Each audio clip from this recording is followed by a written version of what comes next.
इधर योगी आदित्यनाथ जनसभा कर रहे थे, उधर deputy CM Keshav Prasad Maurya PM Modi से मिलने क्यों पहुंच गए? क्या यूपी में कुछ बड़ा होने वाला है?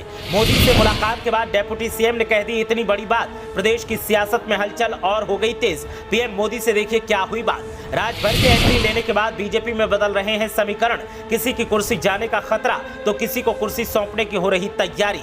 उत्तर प्रदेश की सियासत में हल्ला मचा हुआ है। हल्ला होने के साथ ही मुलाकातें और पार्टी बदलने का दौर जारी है। राजभर ने बीजेपी में एंट्री ली तो फिर बीजेपी में ही किसी की कुर्सी जाने का खतरा तो किसी को कुर्सी सौंपने की तैयारी हो रही है। सबसे चौंकाने वाली बात यह है कि सीएम योगी जनसभा को संबोधित कर रहे थे तो उधर deputy CM Keshav Prasad Maurya PM Modi से दिल्ली में मुलाकात कर रहे थे। मुलाकात हुई और तस्वीरें भी सामने आई, लेकिन तस्वीरों के सामने आने के बाद से हलचल और तेज हो गई, क्योंकि मुलाकात के बाद केशव प्रसाद मौर्य ने कुछ ऐसा कह दिया जिसने गदर काट दिया।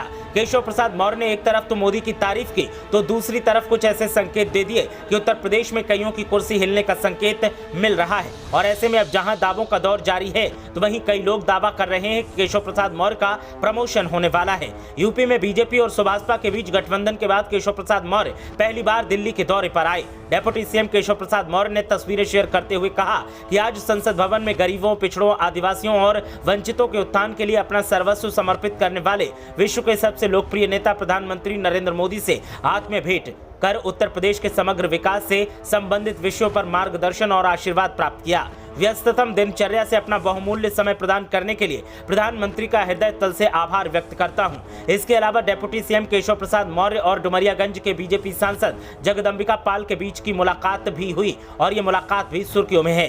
दरअसल केशव प्रसाद मौर्य का ये दिल्ली दौरा कई मायनों में खास माना जा रहा है। डेप्यूटी सीएम ऐसे वक्त में दिल्ली दौरे पर गए हैं जब 3 दिनों से कई पार्टी के नेताओं ने बीजेपी ज्वाइन की है। खास तौर पर सपा और बीएसपी के कई बड़े नेता बीजेपी में शामिल हुए हैं, जबकि इससे पहले बीजेपी और सुभाषपा के बीच गठबंधन का ऐलान हुआ था। इससे माना जा रहा है कि पूर्वांचल में बीजेपी गठबंधन को फायदा हो सकता है।